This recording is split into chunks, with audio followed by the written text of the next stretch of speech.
These Reddit stories aren't about breakups. They're about betrayal, revenge, and the kind of secrets that should never exist. By the end of this video, you'll wonder how any of these people are still breathing. Story 1. I heard my husband confess while he thought I was unconscious. So, picture this.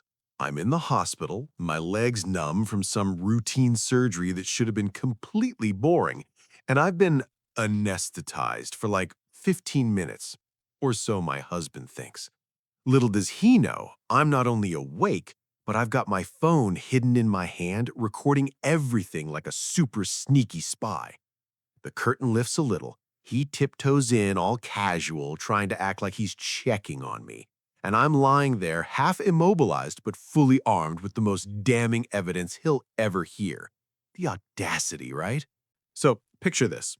I'm in the hospital, my legs numb from some routine surgery that should have been completely boring, and I've been anesthetized for like 15 minutes. Or so my husband thinks. Little does he know, I'm not only awake, but I've got my phone hidden in my hand, recording everything like a super sneaky spy. The curtain lifts a little, he tiptoes in all casual, trying to act like he's checking on me, and I'm lying there, half immobilized, but fully armed with the most damning evidence he'll ever hear. The audacity, right? The best part? He starts justifying it. Apparently, I was emotionally unavailable and never appreciated him. I'd like to point out, this is the man who once cried because I didn't like his homemade lasagna. While recording, I am laughing so hard I'm basically a ticking human giggle grenade. The whole situation is so absurdly cinematic. And just when I think I can't get more furious, he leans in and whispers, I waited for the surgery because I didn't want to hurt you while you were awake.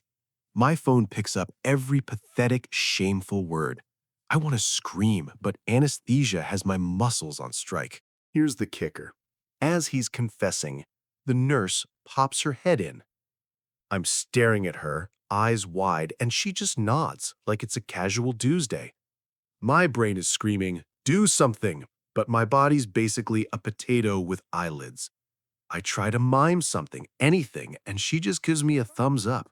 So we have this silent communication, her pretending I'm having some medical spasm, me trying not to burst into hysterical laughter or tears.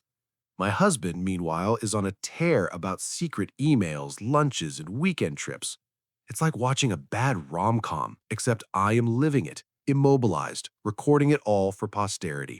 Mid-confession, he drops the line that makes my blood do somersaults. I didn't even plan on telling you now, but I feel I need to be honest. Honest? The man is sitting on my hospital bed, confessing to a 3-year affair and calling it honesty like he invented morality? I focus on my phone, trying to keep my breathing quiet so it records the confession crystal clear. Every detail spills out, and I swear part of me is impressed with the level of planning. Like the audacity is so high, it deserves an award. And then, just when I think it can't get worse, he mentions her dog. I mean, her dog. And suddenly I feel this surreal mix of fury and ridiculousness. And just when he's reaching peak self-justification, the anesthesia starts wearing off. I feel movement in my fingers, my legs twitching like I've just been rebooted. Panic flashes across his face. You're awake? I open my mouth and let a laugh escape, sharp and echoing through the room. He freezes. I slowly sit up, with heroic effort, and wave my phone. Yeah, I was awake the whole time, I say. His jaw drops so hard I think it hits the floor. Suddenly, the nurse bursts out laughing, and I realize the entire hospital floor is about to get a masterclass in karmic justice. His face is red, like he's auditioning for a tomato-eating contest, and he tries to stammer. I thought I cut him off, still lying half down, but now fully in control. You thought I was asleep? Let me guess, 3 years of sleeping through all your honesty moments too? My voice is dripping with sarcasm, and the phone is waving like a mic at the Oscars. Every word he said is documented, perfectly timed. The absurdity is so rich, I'm almost impressed. I imagine playing it at family gatherings one day with the caption, "Guess who tried to confess during surgery?" Then comes the next twist. He grabs my hand, suddenly remorseful, pleading, but I pull it back. My mind is doing cartwheels of revenge ideas. Public shaming, divorce, secretly sending the recording to his mother, or all of the above? The adrenaline is insane, and I realize this might be the most entertaining day of my life. He's begging now, muttering something about mistakes, love, and we can fix this. And I can't stop laughing. The kind that comes from realizing life is now a dark comedy and I am the star. Finally, I lean back, exhausted, and deliver the line that seals my power. 3 years, and you pick my surgery to confess? He's speechless. The nurse is still smirking. I pull the phone closer, make sure it's still recording, and then whisper, almost to myself, "You really should have timed that confession better, buddy." And just like that, I know I have absolute leverage, unshakable. I may be in pain, slightly high on meds, and partially immobilized, but I am undefeated, armed with truth, and frankly, darkly amused by how spectacularly his plan failed. Cliffhanger? Let's just say the recording is going to come back in ways he's never imagined. Story 2. A stray cat exposed my husband's affair. I never imagined a stray cat would end my marriage, but here we are. It all started with a flickering porch light and a black and white fur ball I named Mr. Whiskers. I'm not naturally a detective type, unless you count binge-watching CSI at 2 a.m. But that night, as I tripped over the garden gnome trying to avoid stepping in cat vomit, I noticed something odd. The porch light, which had been steadily dead for weeks, was suddenly working. My husband Dave had a habit of forgetting to fix things. This was weird. Very weird. I crouched by the porch, pretending to fumble with Mr. Whisker's half-eaten tuna can when I saw movement from the corner of my eye. A shadow darted past the window, just beyond the light's reach. My heart did that weird flip-flop thing it does when you're 90% terrified and 10% curious. I peeked inside, and there he was, Dave, my husband, in his "I'm working late" clothes, but not working. Nope. He was flustered, awkward, and most suspiciously, holding a bouquet of flowers that clearly weren't from the grocery store. The cat, perched on the railing, gave me a look that said, "I got you, human." I crouched by the porch, pretending to fumble with Mr. Whisker's half-eaten tuna can, when I saw movement from the corner of my eye. A shadow darted past the window, just beyond the light's reach. My heart did that weird flip-flop thing it does when you're 90% terrified and 10% curious. I peeked inside, and there he was. Dave, my husband, in his "I'm working late" clothes, but not working. Nope, he was flustered, awkward, and most suspiciously, holding a bouquet of flowers that clearly weren't from the grocery store. The cat, perched on the railing, gave me a look that said, "I gotcha, human."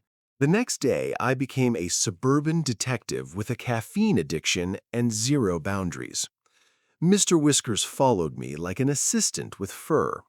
He led me to a neighbor's driveway where Dave's car was suspiciously parked next to a suspiciously floral-scented package. Inside, I found receipts, love notes written in his handwriting, and a tiny teddy bear with a lipstick stain. At that point, the cat rubbed against my leg, purring like he was saying, "It's your turn to eat his soul." I called him my co-conspirator in justice, but really, he was just waiting for tuna. I confronted Dave later that evening. He tried to spin a story about work stress and surprise romantic gestures for friends, but his plot holes were so wide I could park a minivan in them. Mr. Whiskers, who had sneaked inside during the commotion, sat on his lap and batted at his phone. Every swipe revealed another suspicious message, and every message made him look more like a man who had been living a double life in what I can only describe as the slowest, clumsiest way possible. I almost felt sorry for him. Almost. By the end of that week, I'd kicked him out. It was messy, like a telenovela written by a caffeine-fueled raccoon, but satisfying. Mr. Whiskers was granted full custody of my sanity, and I filed an official restraining order that, frankly, had more emotional weight than Dave ever did. In a surreal twist, I even drafted a cohabitation contract for the cat, just to formalize our alliance. He had more rights than my ex-husband at this point, and honestly, it felt fair. After all, Mr. Whiskers had discovered the betrayal, provided moral support, and didn't spend 3 hours explaining how he didn't actually mean it like a human would. Now, life is bizarrely better. Mr. Whiskers and I have our routines: morning coffee, tuna negotiations, and dramatic readings of my ex's text messages, which we both enjoy. I've learned 3 things. 1. Never underestimate a cat. 2. Porch lights are the unsung heroes of domestic surveillance. And 3. Karma sometimes comes in the form of tiny paws and judgmental stares. Dave? He's moved on to someone else, probably teaching them how to avoid cat-based investigations. I, on the other hand, have been promoted to Queen of Singlehood with Mr. Whiskers as my noble sidekick. People laugh when I tell them the story. They think it's cute, but there's a dark undertone to our little saga. The cat and I have shared glances over salads, across kitchen counters that scream, "Remember when he thought he could hide?" And the best part? I never feel alone. Mr. Whiskers sleeps on my chest at night, purring like a tiny fur-covered life coach. And if Dave ever dares to come back, I have a porch light, a cat, and a spreadsheet of receipts. In short, the tables have turned, and the cat has officially won. Story 3. My husband left me for my own mother. I always thought my life was a sitcom until the day it became a tragicomedy directed by someone with a sick sense of humor.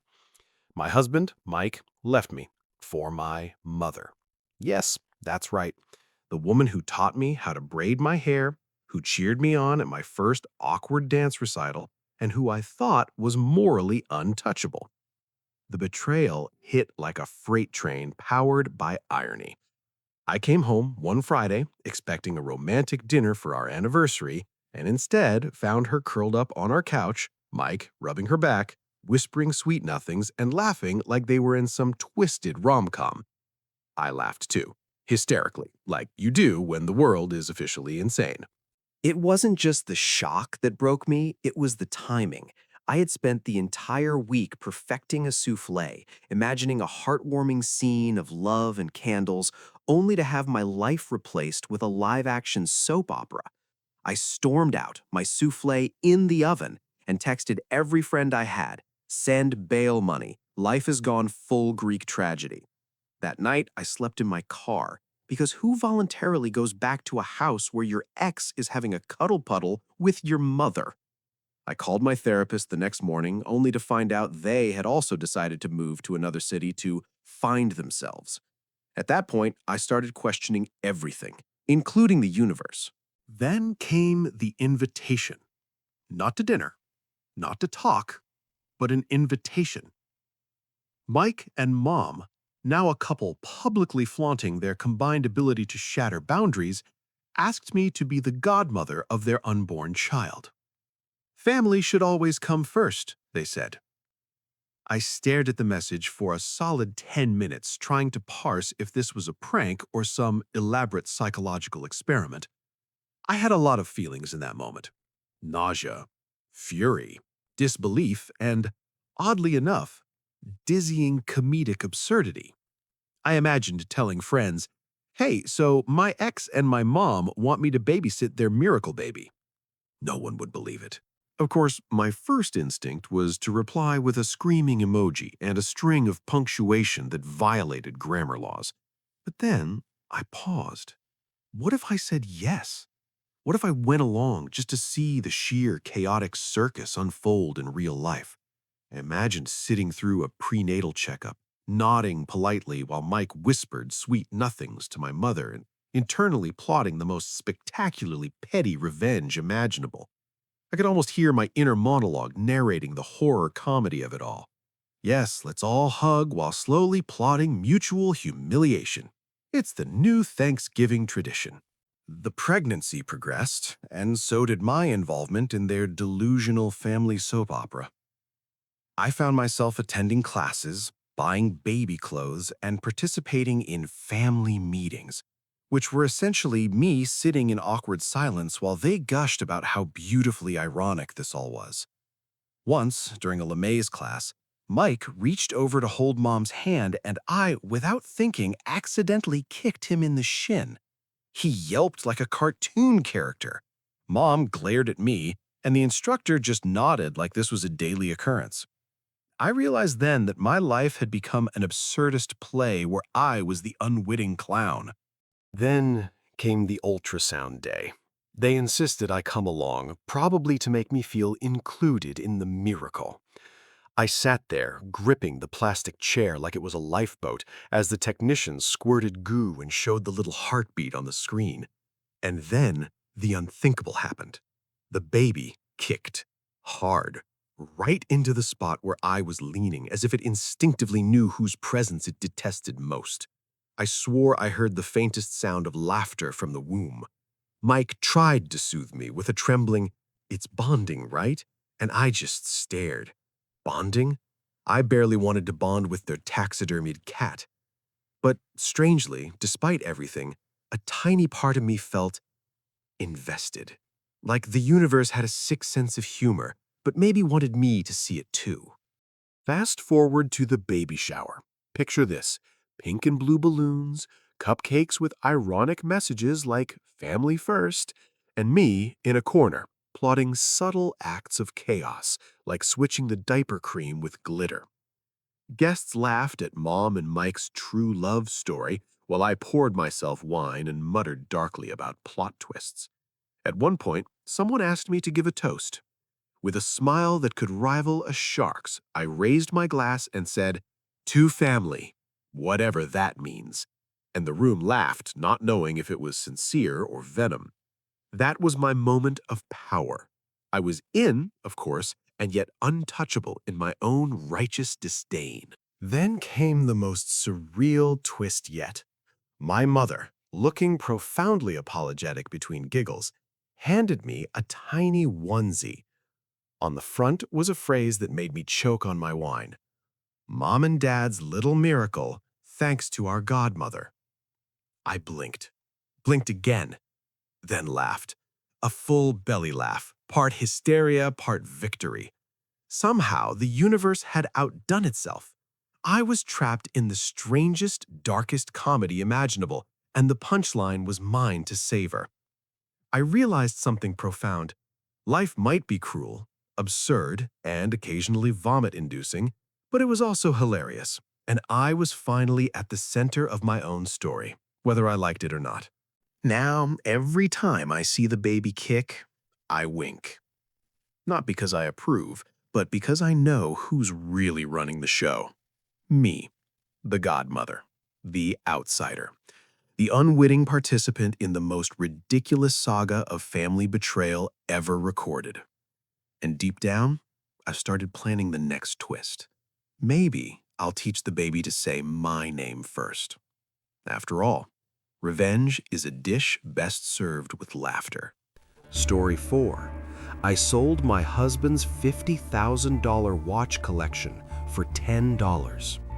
I never thought a midlife crisis could be so profitable. It all started when I found out my husband had been cheating on me for the past 2 years. And not just cheating, he had a whole side life with some yoga instructor named Tiffany, who apparently had a taste for $50,000 vintage watches. Naturally, I went on a deep dive into his collection.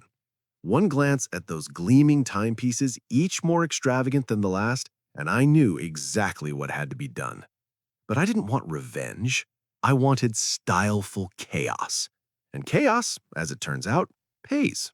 The idea hit me one Tuesday while he was in his yoga spiritual awakening class. Sell the watches. But here's the kicker. I wasn't going to sell them for market value. No, that would be boring. I called an old acquaintance from high school, Darren. The guy who used to throw paper clips at me in biology class and call me Sneezy Sue? He was now a failed motivational speaker, living in a trailer with 3 rescue lizards. I offered him the entire $50,000 collection for $10. $10. He cried tears of pure triumph, like he had just won the lottery and also the respect of God. By the time my husband returned home, Darren was already in my living room trying to figure out which watch made him look more alpha. My husband's face was priceless. He went pale, tried to negotiate, and when that failed, he resorted to shouting obscenities that made our cat hide into the fridge. I sipped my wine and told him, calmly, that all the watches were legally sold. His jaw literally hit the floor, and Darren, sweet, chaotic Darren, smirked at him like a villain in a sitcom. I felt like the lead in my own revenge epic. Little did I know, this was only Act 1. 2 weeks later, I woke up to a lawsuit in my mailbox. Apparently, both my cheating husband and Darren thought they had grounds to sue me. My husband claimed emotional distress, which I found hilarious because I was the one who uncovered his Tinder escapades and sold his million-dollar dreams for pocket change.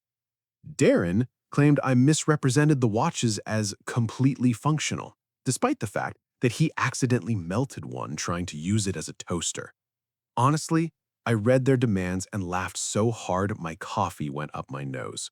The universe, it seemed, had decided I deserved this level of absurdity. Court day was spectacular. My husband stormed in wearing a suit that was 3 sizes too small, red-faced, and muttering about betrayal like a Shakespearean villain. Darren arrived in a neon tracksuit carrying a briefcase that rattled suspiciously, possibly containing lizard treats. The judge looked at us like he'd walked into a Cirque du Soleil performance for lawyers. I presented my case. I sold the watches. They are gone. The transaction was legal. Enjoy your chaos. Every word dripped with smug satisfaction. My husband's lawyer sputtered. Darren's lawyer tried to argue that melted watches are an emotional hazard. And I realized I was having more fun than I had in the last decade. But then the real twist hit. Halfway through, Darren pulled out one of the watches and casually mentioned it had a secret compartment containing a tiny folded note.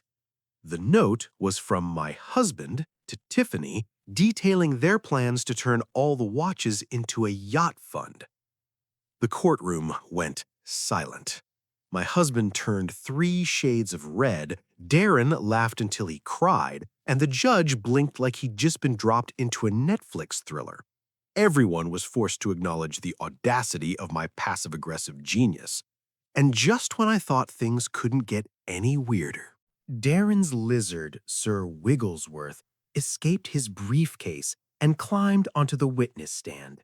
It hissed, the lawyers screamed, and my husband fainted. I won't lie, this was my peak moment. The judge ordered a recess, the bailiff was tripping over chairs, and Darren just held up the note like it was the Holy Grail. Somehow, I felt more peaceful than I had in years, watching my cheating ex and his high school bully descend into legal and literal chaos. It was poetic, it was absurd, and it was mine. After the recess, the judge returned, glaring at both Darren and my husband.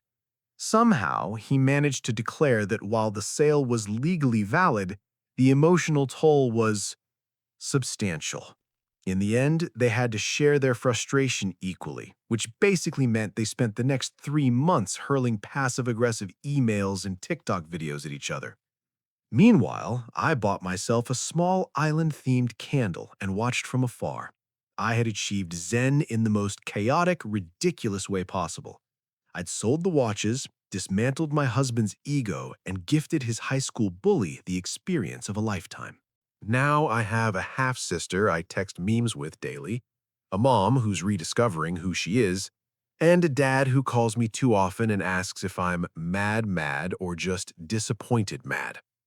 I still haven't posted the TikTok. I don't think the algorithm is ready for I wanted content and accidentally exposed a 3-decade emotional Ponzi scheme. But yeah, take the test. It's fun. Just be ready in case your family tree turns out to be a maze with a minotaur and unpaid emotional debts. Story 5. My husband's mistress became my partner in revenge. I was folding laundry when my phone lit up with an unknown number, which is how all modern tragedies begin. I almost ignored it, but something possessed me, possibly spite, possibly the ghost of my last nerve. A woman's voice broke through the speaker, already sobbing so hard I thought she was being chased. She said my husband's name. Then she said she was sorry. Then, plot twist, she said she was his girlfriend. I laughed, like full villain laugh. She started crying harder because apparently that was not the expected response. Between hiccups, she explained she just found out he was cheating on her with another woman, a third one. I sat on a pile of socks, mentally loading a PowerPoint titled Men Are Trash, and told her, calmly, that I was his wife. Silence. Then, oh, thank God. We met 30 minutes later at a cafe that serves brunch food pretending to be healthy. She arrived with mascara streaks and the energy of someone who had crossed the emotional Rubicon. I ordered mimosas for both of us because this was clearly a team sport now. She told me everything: timelines, hotels, lies recycled with lazy efficiency. Turns out he told her we were basically divorced and told the third woman that he was emotionally widowed, which is impressive because I am alive and very loud. Somewhere between Eggs Benedict and our second round of drinks, the crying stopped. We started laughing. Not normal laughter, unhinged post-betrayal laughter. By the time the check came, we weren't bonding, we were strategizing. And that's when she leaned in and said, I think we can ruin him. We opened laptops like this was a startup pitch, except the product was his downfall. I had bank access, she had screenshots. Together, we had receipts, rage, and surprisingly good synergy. Did you know men who cheat are also terrible at password hygiene? Because he reused the same one everywhere, including an investment app he forgot I had access to. While we planned, he texted both of us separately, clearly copy-pasting emotional apologies like a drunk intern. We read them aloud in different voices and rated them. I was confused, got a 2 out of 10. You're My Soulmate scored higher only because it was sent to both of us within 4 minutes. At some point, the waitress asked if we were celebrating. We said yes. Freedom. Here's where it got wild. The third woman called her while we were mid-plan, on speaker. She was furious, suspicious, and apparently very good at Excel. Within 10 minutes, she joined us at brunch like an Avengers-level crossover nobody asked for, but everyone needed. 3 women, 1 cheating idiot, and a shared Google Doc titled Operation Financial Collapse. We discovered offshore accounts he forgot to mention, a business expense that was actually a jet ski, and a gambling habit I thought was a phase. The cliffhanger? While we were finalizing step 1, my phone buzzed. His location. He was on his way to the cafe. He walked in, smiling, confident, wearing the jacket I bought him, and froze like a Windows 98 computer. I waved. The mistress waved. The other woman waved harder. I've never seen a man age 10 years in 3 seconds. We invited him to sit. He declined, loudly. People stared. I calmly explained that we knew everything and were simply there to enjoy brunch and the beginning of his new minimalist lifestyle. He tried to talk. We stood up instead. I left my wedding ring on the table next to the bill and told him he could keep the jet ski, but not the house. By the end of the week, accounts were frozen, lawyers were involved, and his mother called me to apologize for raising him wrong, which I appreciated for its honesty. The mistress and I still get brunch once a month. The third woman moved to Portugal. My ex moved into a studio apartment with a view of a parking lot and the crushing weight of his own decisions. Sometimes I replay that first phone call and laugh. He wanted a secret life. What he got was a support group.